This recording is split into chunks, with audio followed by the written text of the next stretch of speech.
And get started then. So, hey everybody, thanks so much for joining us. My name is Jenna Nilo. I am the Director of Marketing and Outreach with Illinois Digital Educators Alliance. Today we have a special Wednesday webinar for you. We have pulled together some leaders in education who are going to talk about remote learning, hybrid learning, what they've been doing over the last few months, and answering some of your guys' questions. So please, throughout today's session, if you have questions, add them to the chat. Otherwise, we have used social media to poll some questions, and Lindsay has collected those, so we will be going over those. But again, if you have others, please feel free to add those to the chat, and we will get them all answered. A few housekeeping items before I turn things over is, for now, go ahead and keep your videos off and your microphone off. And maybe as things go on, depending on how this goes, we might tell you to go ahead and open that up. But for now, just go ahead and use that chat feature to interact. And then also at the end of today's session, if you're looking for that PDH, I will be adding that to the chat box at the end of the session. So definitely keep an eye out there. Other than that, I think that's it on my front. So I am going to go ahead and turn things over to Lindsay and Amber, who are going to go ahead and get us started today. Hello, everybody. I'm Lindsay Zilli. I'm the Director of Professional Learning. So glad that you're here today. Just a quick note, if you're not already a member of IDEA, we'd like to encourage you to join. Membership is totally free, and we're doing things like this all the time. There's a Wednesday webinar every Wednesday. We have tons of free events and opportunities to share resources, get resources. There's scholarships, mini grants, awards. So you can join IDEA by going to ideaillinois.org. Amber, anything else before I kick it off? Nope, just excited for this panel. We're really, I am definitely interested in hearing what all they have to share. Clearly, it's been a unique start to the school year and just a unique year in general with 2020. So appreciate and looking forward to hearing what this panel has to help the rest of us improve the work that we're doing and give us some new and creative ideas. Absolutely. And thank you to Whitney, who put the link for membership in the chat as well. Our learning targets for today, we like to model the expectations that we have for teachers. And so we always utilize the ISTE standards to kind of focus our workshops, our webinars. So our learning targets for today are really to bring everybody together and create this shared vision within our professional learning network. We want you to feel supported. We want you to know that you're not alone. We're all in this together. So we want to create this personalized learning experience so that you can connect with an educator here that is going through the same things that you are going through. So we've reached out to people throughout the entire state in different roles so that you'll be able to take away some things that are from a similar background as the districts you're working in. So with that being said, I'm going to start by asking our lovely educators who have agreed to join us to introduce ourselves. So Tracy, can you kick us off? Yes, so my name is Tracy Johnson. I am in a hybrid role, so I am half-time English and high school English and half-time Director of Innovation, which is basically instructional coach with some other duties put on top of it. I also do ISTE certification with the other IDEA members of that team. Our school is a Future Ready district, so I'm very involved in Future Ready as well. And our school is doing 8 to 1. Any student who wanted to be in person 5 days a week is in person. And then we have remote time from 1:30 to 3:15 where we teach our remote learners. But we have the option to bring our students into class too, and then use the remote time differently if we want to do that. And so we have teachers who utilize that and bring students into the in-person class via Zoom. And then we can do more individualized meetings in the afternoon. Wow, that's a very unique model. So if anybody has any specific questions, make sure you drop those in the chat. We'll be sure to get to those. But thank you so much for being here with us, Tracy. Of course. And how about John? Hi, I'm John Langley. I am the president-elect for IDEA, and it's kind of been cool to kind of get everything going this year and see how everything's going with the unique circumstances. So the trial by fire has been really fun. But back at the school district, Pleasant Plains School District, I'm the instructional technology coordinator. Been an educator for 23 years. The first 16 was in the classroom as a high school English yearbook speech photography teacher. So I've always kind of had a mix of everything that's going on and kind of had to adapt on the fly with what I do. So in my role now, I am a teacher, a trainer, and with this process, it's been kind of interesting because not only am I training teachers and teaching students, I've also been doing a lot of teaching with parents as well. And that's one of the areas that sometimes we forget is the parents need a little help as well. So we do have some instructional videos, and I've also done several video conferences with parents to kind of give them that slow walk through to see how the kids need to do things so they can be there and be supportive of their students. With Pleasant Plains District, we did start all remote. We moved to our hybrid phase just last week, October 13th. And for our hybrid phase, we still maintain basically the same schedule. We have an 8 to noon where the hybrid students are in person. Our remote students are still obviously remote. So there is some overlap the way the teachers are working with both in person and remote simultaneously at some times.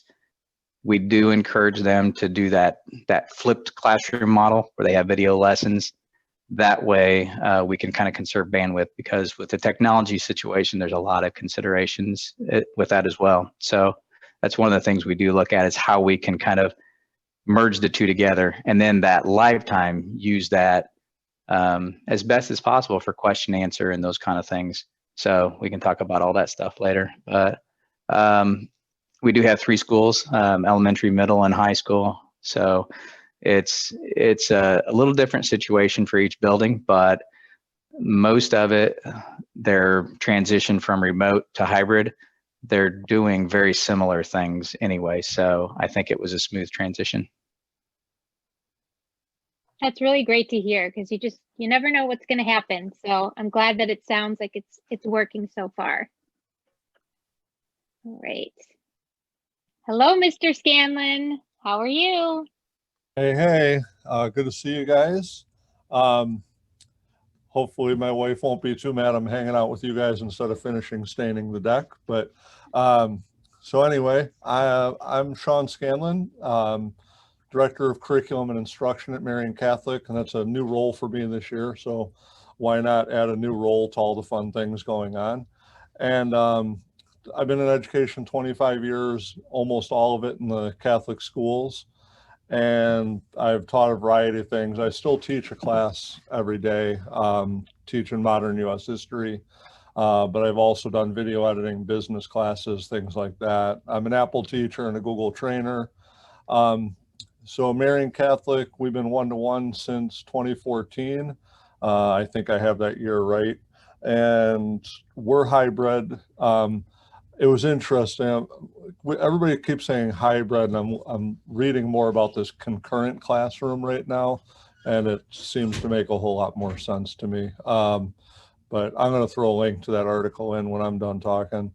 But anyway, we're half the schools coming in Monday, Friday. They were Monday, Wednesday, Tuesday, Thursday, and we're alternating Fridays.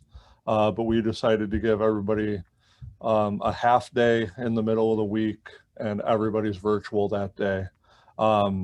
So we're only losing a day every other week for kids being in the building. Probably a little more than 30% each day in actuality, because a little under 30% are staying at home all the time.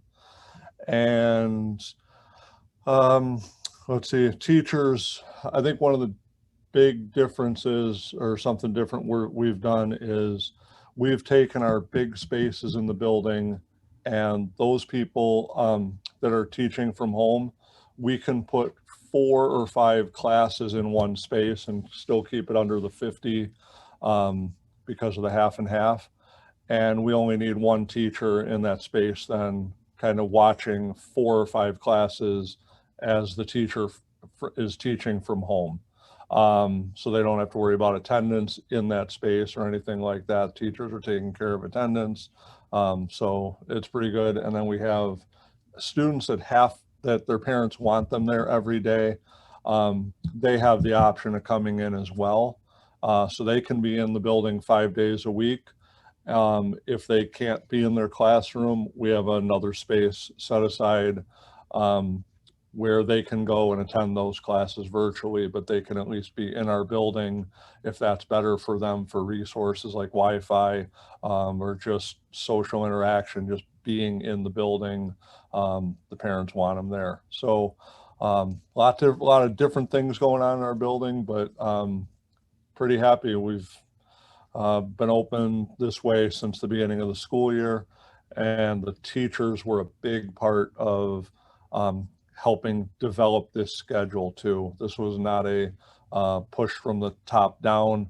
The teachers were really involved in it, and I think that really helped. I don't want to say the sell job of it, but we didn't have to sell it because the teachers were involved the whole process. So that's about where we are. It sounds like you've really taken into account all stakeholders, which is really nice. Very refreshing to hear that as well. So very cool. It's my alma mater, my U.S. history teacher. That's why she has to call me Mr. Scanlon. She still can't call me Sean. Can't do it. Can't do it. All right. Lastly, we have Todd Dugan here.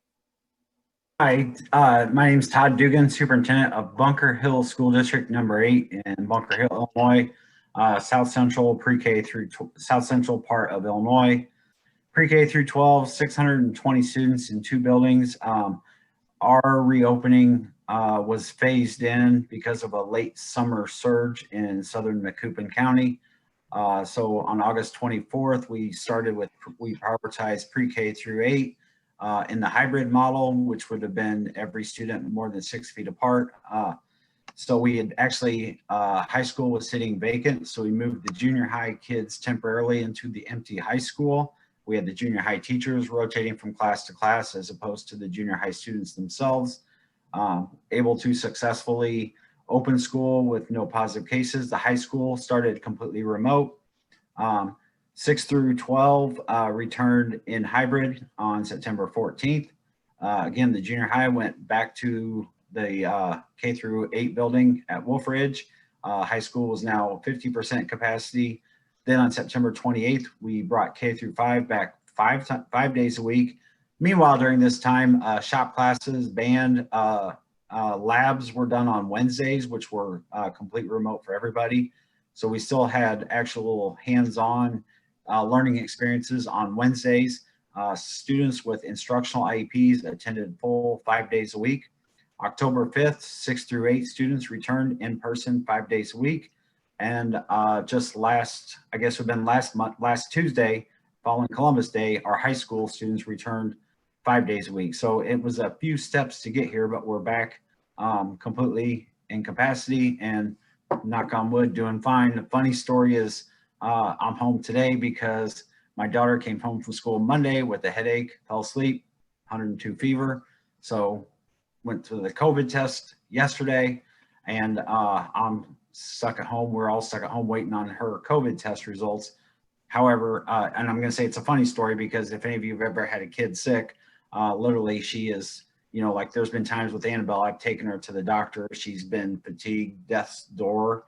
And then we get to the doctor's office and she does like a handstand in the waiting room. And so we're stuck at home waiting on a COVID test. Meanwhile, she's upstairs running, whistling, dancing, everything else. So glad to be here.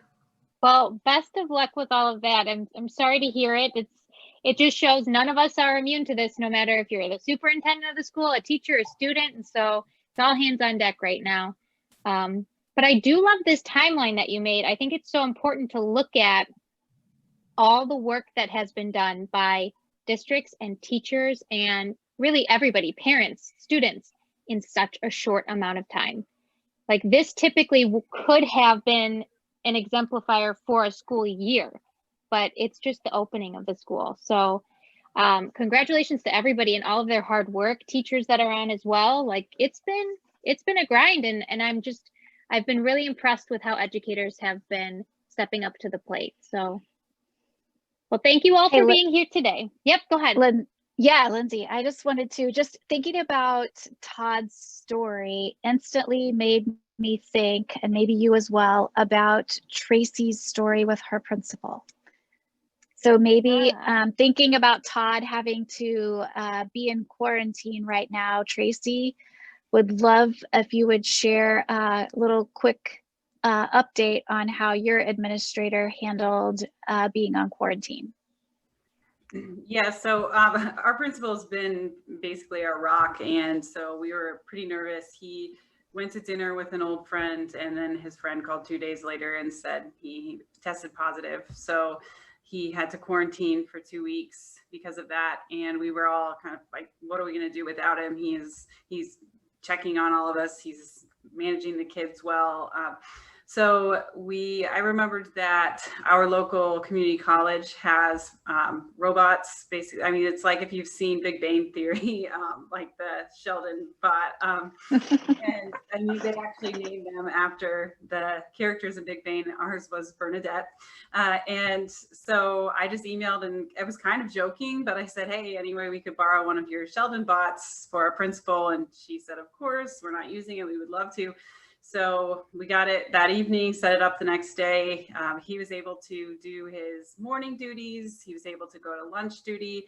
He was in the hallways between classes. He popped into classes. He got to get closer to the kids than the teachers did because he was on the robots. So he was right up in science experiment one day. Another day he was helping kids edit a paper.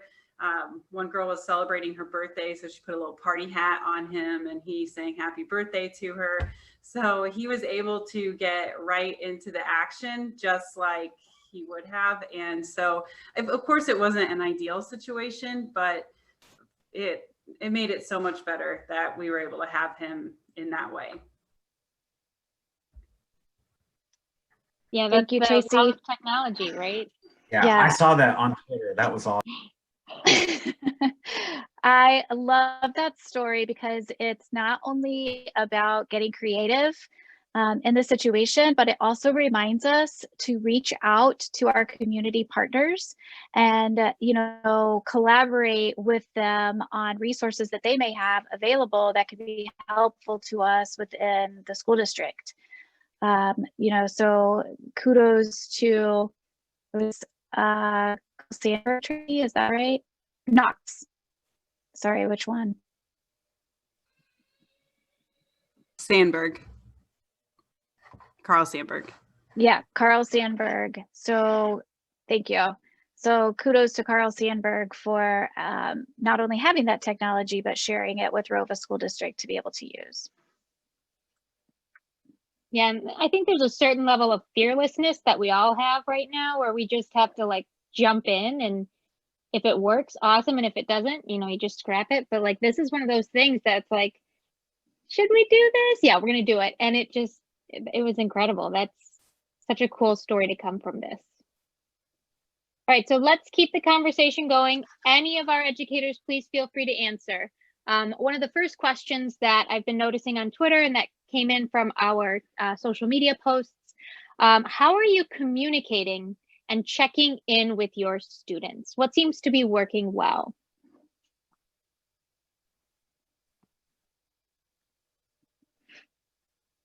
This is John. I think we're probably need to break this into two types of communicating, because we have the main type, we're looking at how they're doing with their academics, and then the second type is how are they actually doing socially, emotionally. So we need to look at both angles. Obviously, with the academics, that's been through either the SIS or through their learning management system. So we're using Google Classroom, so a lot of check-in with Google Classroom. The Google Meet sessions that we're doing for the the question answer and clarification live sessions. So those are great ways to check in as well. Email if we need to. But I think the other angle is if a student is not doing homework, is if a student is not checking in with those live sessions, whether they're, maybe it's a bad internet connection or they can't. If they're doing the homework, we feel like they're doing okay. But if they're not doing either one, that warrants a little extra communication. And that's where our teachers are trying to reach out to parents and say, hey, is the student okay? And if it's an older student, middle school through high school, then send in an email or trying to catch that person via telephone, finding a way to touch base and see if that student is okay, if there's anything that student needs. I think those are very important. And then the next step would be passing that on to an administrator, and then the administrator can check in and say, hey, what's going on? What do you need? What can we do to help out? So I'll add to that. Our principal he's taken anybody who a teacher has identified as at risk for, maybe not completing assignments or not being very engaged virtually.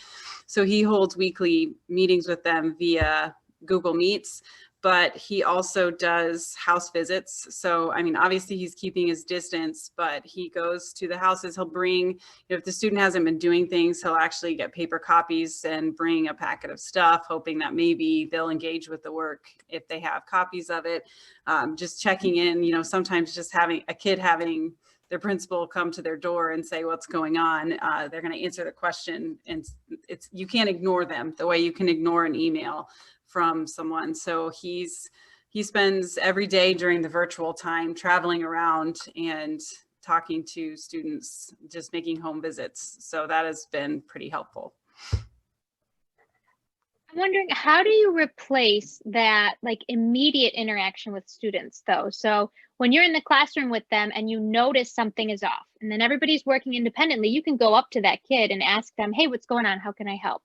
How can you do that virtually now? Is it a matter of reaching out to them privately on the chat? Do you utilize breakout rooms? Does anybody have any thoughts on that? I honestly use Snapchat. So I just basically gave up my Snapchat as a personal thing, and I use it professionally now. So I just told them all, if you're at home and you have Snapchat and you want to add me, you can. And then if I have a kid who's looking down or upset, then I can be on my phone typing. The kids in my room can't really see that. The kids in the chat can't see it, but I can, ask the kid, hey, what's going on? How are, is something happening? Like today, one of my students tested positive for coronavirus. And so she had her camera off, and she never has her camera off. And so I said, hey, what's going on? She's like, I'm just really embarrassed. I feel like everybody knows. And so we were able to have a conversation quickly, just like you said, like you would in the classroom, but it was through a medium that she was okay using, and I could do pretty discreetly during class. Yes, thank you. That's exactly what I was going at. How can you be discreet about it in this new virtual setting? I was in a session yesterday and they were talking about the data in how students are communicating with educators. And it was actually more communication via some form of texting versus even email. So I didn't dive in whether that was actual texting or whether that was Remind or, something like Snapchat, but I did think that was very interesting, that it was significantly higher in other means besides email. And I think that goes to some of what you're talking about, Tracy, that comfort level and still that more intimate ability to have that conversation, outside what they see as very school related. Yeah, definitely breaks down that wall or that reluctance. All right, so next question. What strategies can we use or are you using to get to know students and to help them build agency? So is there a trick that you've used or a daily thing that you're doing with your students to get to know them? Other than, the Snapchat, obviously that will help you, but. building these relationships through the screen can be very challenging. So what is your advice on that? I have advice on that, but my mom just came to deliver me coffee, so I've got to go open the door for her. So if you're still on the topic when I come back, I'll answer it. Okay. I'll say something. Can you Okay. hear me? Yeah. So I'm in a little bit of a different situation because I'm a librarian, and also I do the one-to-one coordination with all of our Chromebooks, so I care for the whole system. So I have not been able to get to know my kids like I normally do because they're not coming into the library. They can't. And so what I've been doing is I've been doing virtual book talks with them and having them leave me private comments and regular comments. Then I opened up a line of communication using a thing called studentreading.net. It's a million words program, but within that, they can actually leave me private comments. And so they're doing that, and it's recording and safe and all of that, but they're doing that so I'm getting to know my students again, and it's great. Because last year when we closed down, that was really, really hard. So this year, that's been a lot better. So That's a great point. Being that you're not necessarily their homeroom teacher, a teacher that they see every day, that's got to even be, even more challenging to build those relationships with them. So thank you for sharing that. You said it was studentreading.net? Yeah, studentreading.net. It's kind of a word tracker. So students put in a book that they've read, and it tracks the amount of words they read, any different level, and then it asks them an open-ended question, which is fabulous. So they respond to that question, and it can be something insightful, or it can be something funny, and it really gets them thinking and writing and getting deeper into just not rote memorization of a book. So good stuff. Awesome. Yeah, thank you. I put that in the chat, so if anybody was looking for that later. Any other thoughts on how you're building these relationships virtually with students? I think one of the coolest strategies that I've seen teachers use is that little discussion at the beginning of a live session of a video conferencing, where they let the kids talk about what they know. And I've seen a lot of teachers taking notes during that time period, and then they'll refer back to that. Hey Johnny, how's your cat doing today? Or for instance, I walked into an in-person classroom to help a teacher out earlier this week.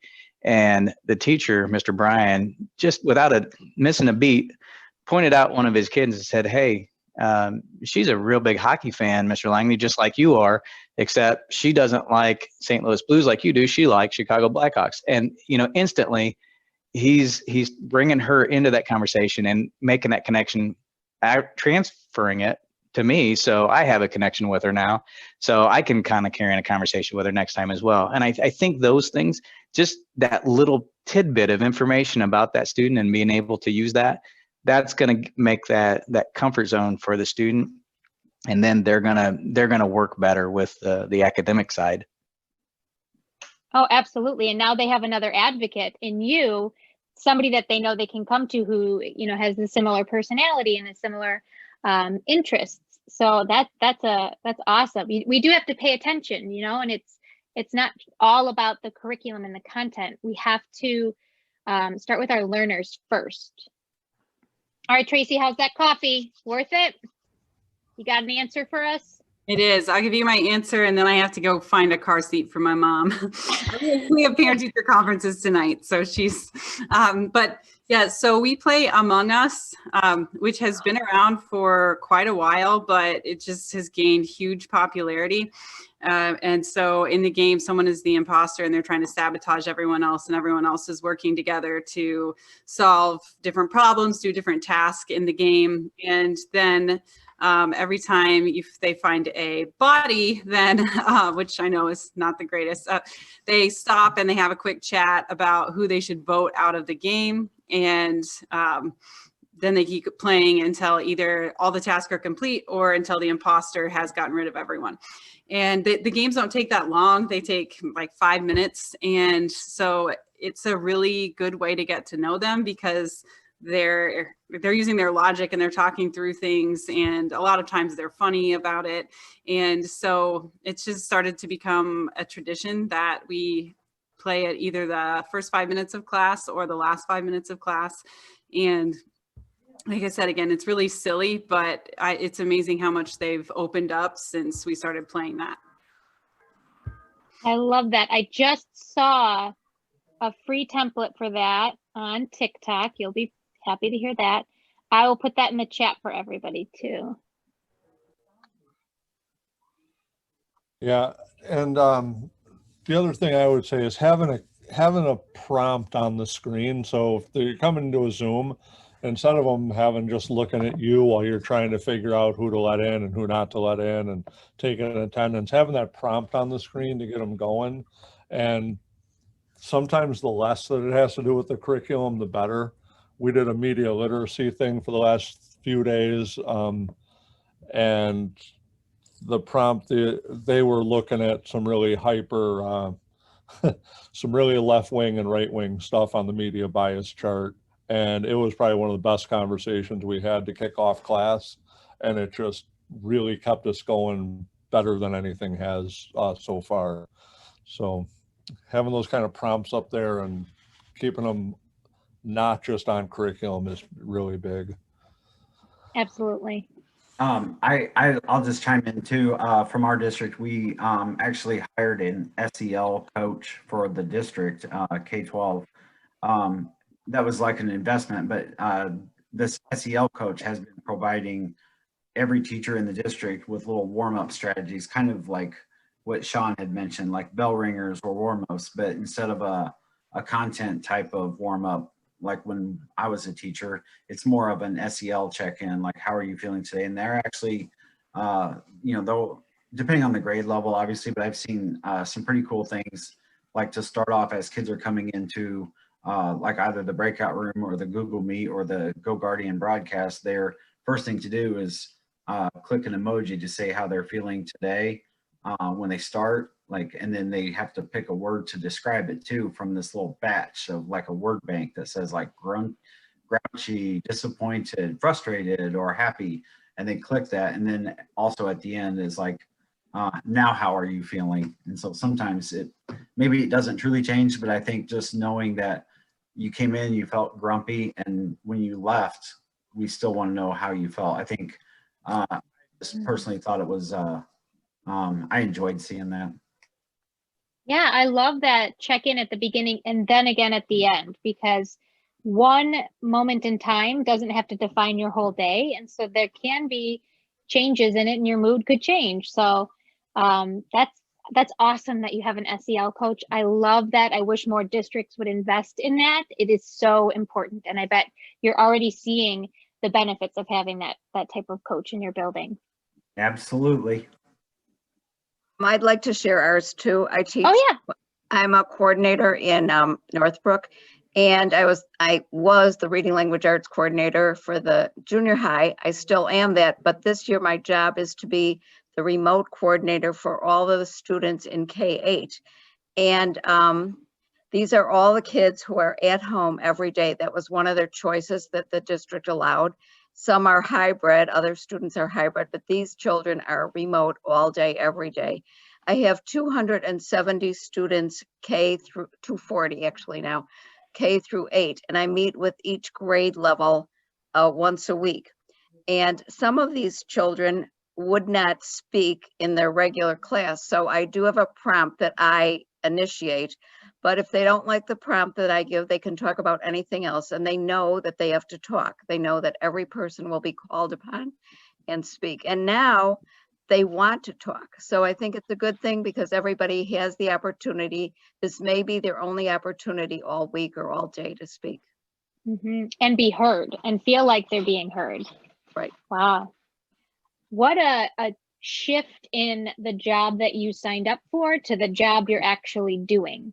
Yes. You know, it's like we have to be ready for anything at this point. So kudos to you. All Hey, right, just next- a little, yeah. a little funny thing. One of the teachers I work with does a check-in, check-out form and it's SEL based. And one of the kids asked her to put a meh on her form. So, and all the rest of the kids are like, oh, this is great. So it works. Yeah. Amber and I do like temperature checks, although now I've been told I should call it a mood meter because temperature and COVID, I probably should avoid that. But I've done Will Ferrell. And so like, where are you on the scale of Will Ferrell? But Amber has an even better one. Is there anybody who's a Schitt's Creek fan? Mine. That Mine's teacher on the actually scale of used David from Schitt's Creek. Mm-hmm. that teacher used Big Bang Theory. Yep. It's fun and funny. And like, if you can relate to the kids and, you know, relax a little bit, why not? So just, I have a whole like deck that I found of these like mood meters with all these different types of famous actors that kids can relate to. Cool. And then also feel free if you have anything that you'd like to share, physical resources or virtual resources, go ahead and pop those links in the chat as well. All right, next question. How are you taking attendance while distant remote learning? This has got to be tricky for people who have kids that are going to different class periods throughout the day. And how do you ensure that it's not taking up that valuable instructional time? Google Meets does it for you automatically now. So that made my life a lot easier. Oh, awesome. I didn't know that. Mm-hmm. Pretty simple, straightforward. Yeah, they send you a report after the meet is over and tell you who is there, what time they logged in, how long they were active. So perfect. Don't have to do anything but teach. That is perfect. Ours is a little different because we're asynchronous. With junior high kids, we had to be. So what we are doing is we're actually doing attendance a day late, and they use a Google form. Most of the teachers do, and it works with SEL too because they usually put a couple SEL questions on it. So that's the way we're doing it. So they fill it out at the end of the day, and then that counts for that. They count it the next day. Yeah, they have to check in once each 24-hour period with every class. And okay. And so that way it works well because some of our junior high kids are with babysitters. And the babysitters don't have internet. Yeah. Well, it's good that you're being flexible like that and knowing that kids really are attending and it's just maybe not in that exact synchronous moment that they have to be there. I think those are great points. There was a good discussion on Twitter last night about this, and just to kind of continue that discussion, Pleasant Plains adopted the daily attendance check-in for the remote learners through our assist teacheries. So parents or students can go in and just check in once for the day that they intend to be present and do work. It's up to the teachers if they want to log whether the student was in a video conferencing session, a Google Meet session or whatever or not. The big discussion for those black and white teachers, that was really frustrating because they said, well, if they're not in my session, they should be marked absent. And that's not the case. And that flexibility is basically the reason. If there's something going on where that student has to babysit or that student doesn't have reliable internet or for whatever reason, we are finding as well that some of the retail businesses are saying, well, if you're not in school, then we can schedule you to work during those time periods. And we have some of our students that have to go into work instead. So there's a lot of different reasons where a kid might not be in that live session. So with that said, we're tracking homework as well. And if they check in and say that they intend to work for the day and be in attendance, they're in attendance. If they show up to a live session, then they're in attendance. If they do their homework, they're in attendance. Now, if they didn't show up to any sessions, didn't do any homework, and it's across the board, then that's where we have the teachers checking in to see if they're okay, administrators can check in to see if they're okay. And it becomes less about the attendance and more about the social well-being of the student. And that's not a typical way to look at attendance, but because we're not in typical times, we have to have that gray. And this is definitely a time that we need to be flexible. Again, that is the key word on this one, is the flexibility. And I think it's been working well going through the process. And like I said, for those teachers who have that black and white mentality, when Google Meet came out with the attendance feature, they did a dance. They were happy as can be, and they have the data that they want. They don't have to do that extra looking through the chat or doing say put a Y in the chat if you're here so I can take attendance. They don't have to do that kind of thing anymore. So that's taken care of for them. I love how you reframed it though, and you rethought the process. Just because something was done one way doesn't mean it has to continue being done that way. And the fact that you are looking at attendance as a social well-being issue versus a gotcha game is so important. We have to start looking at it that way. You know, our kids are people that are experiencing this pandemic just like we are. And if we're stressed, imagine how stressed they are. So and there was two funny thoughts that came out of that discussion in the district. One was, if kids are not in your session, why? Mm-hmm. The other one was, if they're not in your session and they're getting A's on the homework, then apparently they didn't need to be there. They've got it. They're good. Yep, exactly. That's my feeling about homework. I won't go on my soapbox about that, but I completely agree with that sentiment. So I want to push back a little bit on the attendance, especially the work part, because I've thought a lot about this. In the spring, we had kids who were gone to work, and that was their excuse. You know, well, my boss says I have to work, and we decided that that was not okay. That that their first job is still learning. Even though we're in dire circumstances, to just go to work all day and not be present. We just decided as a district, we weren't okay with it. We took that stand. We told them, you know, you can have your employers call us, but, you know, we're done by 1:30 most of the time. So if you want to work in the afternoon, you can work in the afternoon, but we said no work. Babysitting is different. And I will say with our high school students, I've asked that if they're babysitting, they just log in, turn their mic and their camera off. And hopefully if they can pay attention for a few minutes here and there, it's probably better than not at all. And so then they're still engaged, but we had a pretty big fight in our district about what we were going to do about that, and decided that it is in the long run better for them socially and emotionally to have that excuse that their teacher their district wants them there, their district doesn't want them at work. We were afraid we would lose some of our kids if we let them work for an entire year and not go to school. We were afraid they would never come back and that they would end up dropping out and not graduating. So just a thought, when I loved the idea of being flexible and I was all about it in the spring, but it really hurt some of our kids. And so we took a harder, I'm usually like Mrs. Flexible, and we took a harder stance on this because I felt like it was better for the kids. And those are good points too. I think, like John was saying, there's just a certain level of gray in all of this at this point, you know, and what works for one district may not work for another district. And in general, we just have to be willing to accept that this is not normal. This is completely different. And we cannot approach all of the problems and the curriculum and teaching the same way that we ever have in the past. So I agree. This whole time period is going to drive the black and white personalities either crazy or out of education, I feel, because you cannot be a black and white person at this time.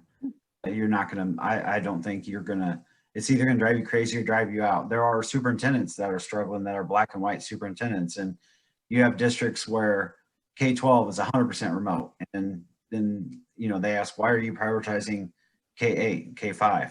Well, they're younger, under 13, so they're our priority.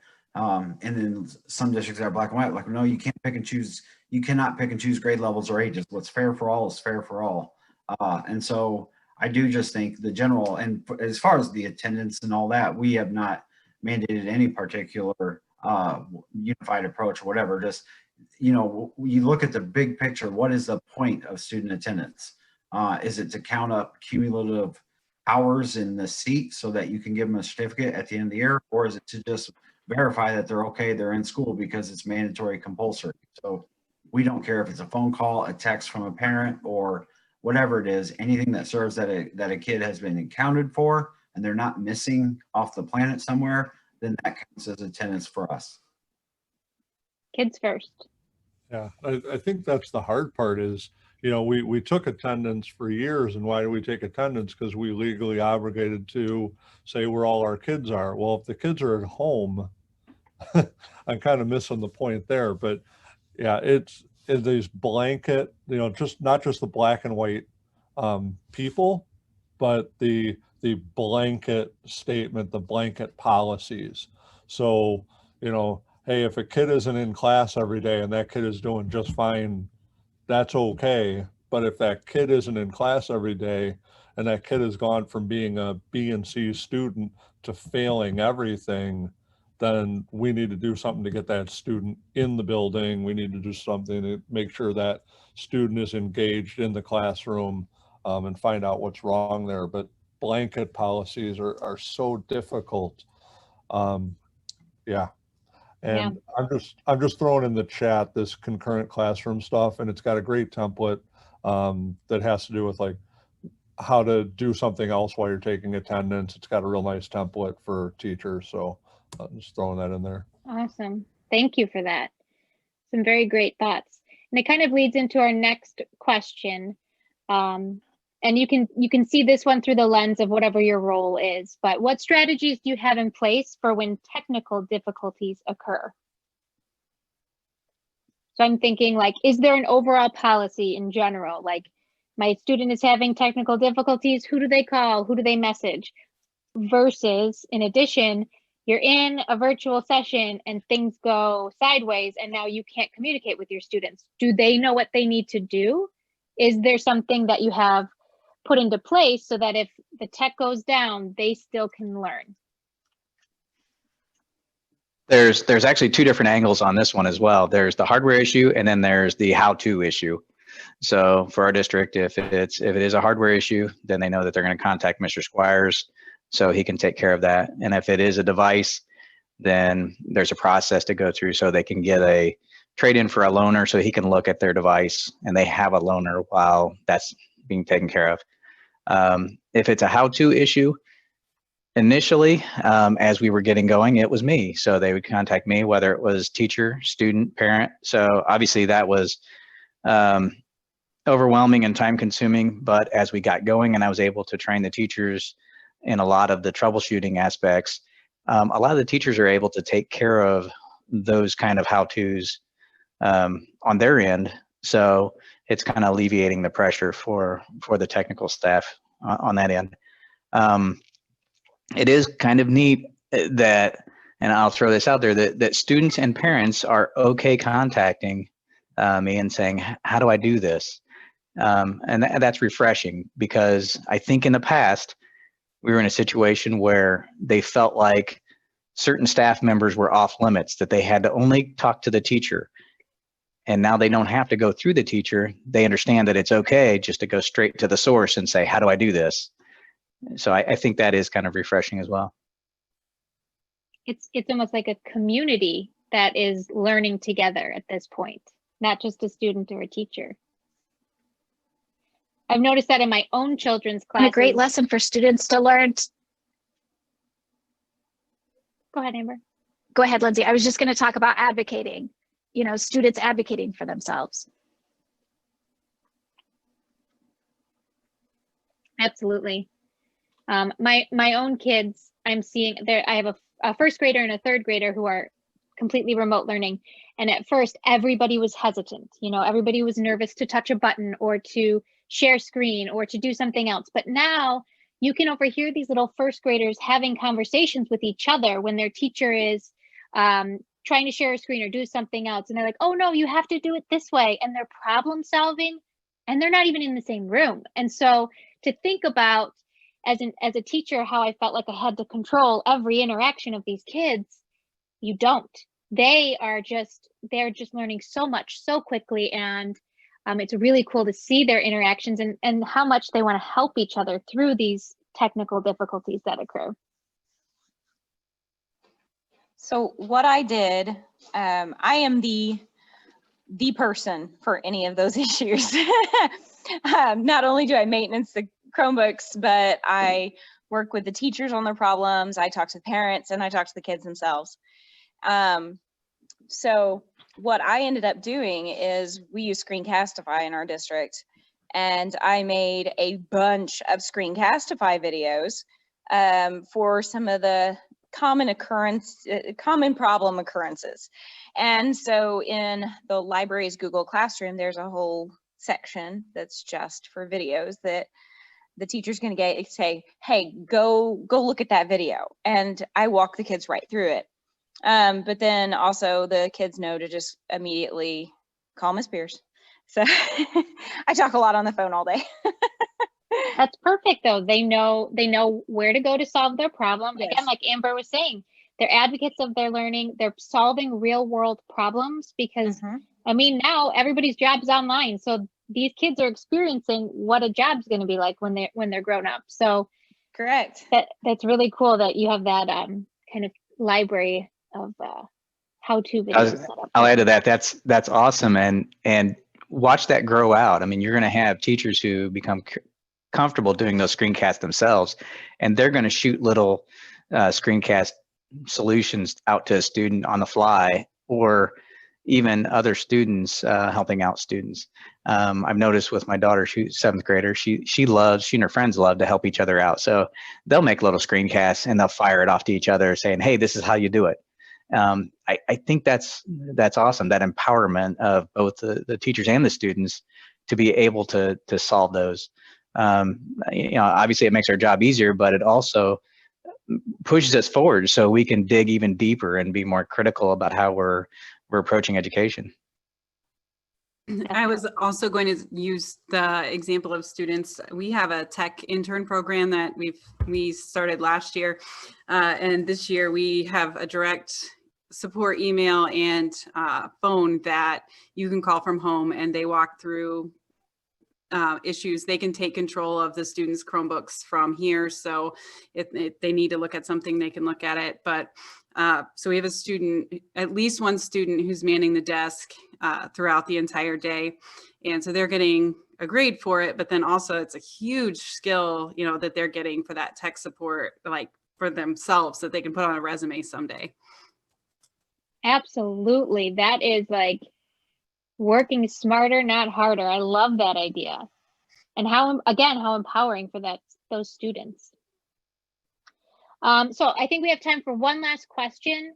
If you could pick one positive thing that has come out of all of this, what would it be and why? Lindsay, I would say, first of all, I see a couple. Like first, okay. One thing immediately is that we did not sign our agreement with the alternative school this year.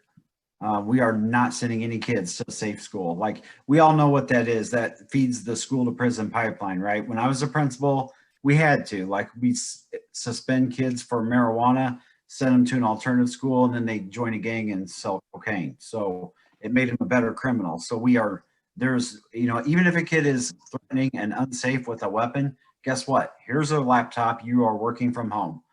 You cannot be in the school. But second thing, I've just started thinking about this too. So we all know that we have huge pockets of inequity in this state, like massively disparate opportunities. We have school districts in affluent areas that are 400% adequately funded.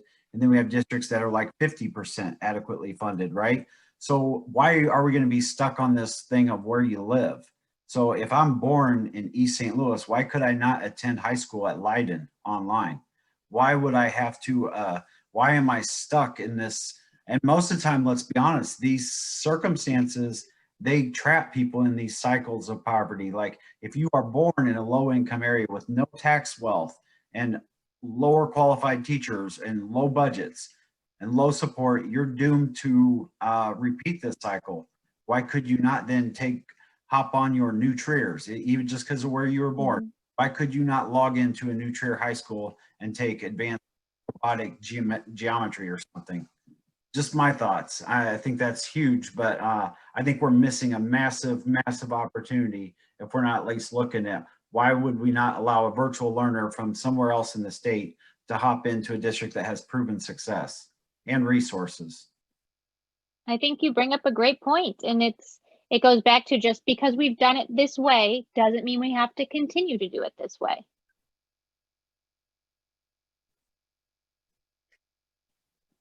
Tracy put in the chat, everyone has to take ownership over their own learning. She has seen student engagement soar, which is the opposite of what she expected. So we appreciate Tracy being on here. She had to jump off and do her parent-teacher conferences. She is a busy lady. Yeah. And then Sean, yeah, go for it. Yeah, I saw, and this goes back years now, but there was a school, and I want to say it was in the Glenbrook area, and they were doing math classes, and it was kind of a flip blended model, and this has got to be 6 years ago. And they were already at a point where kids, when they finished the lesson and they did their check-in and they could just keep going, they were finishing Algebra 1 in 8th grade in a semester.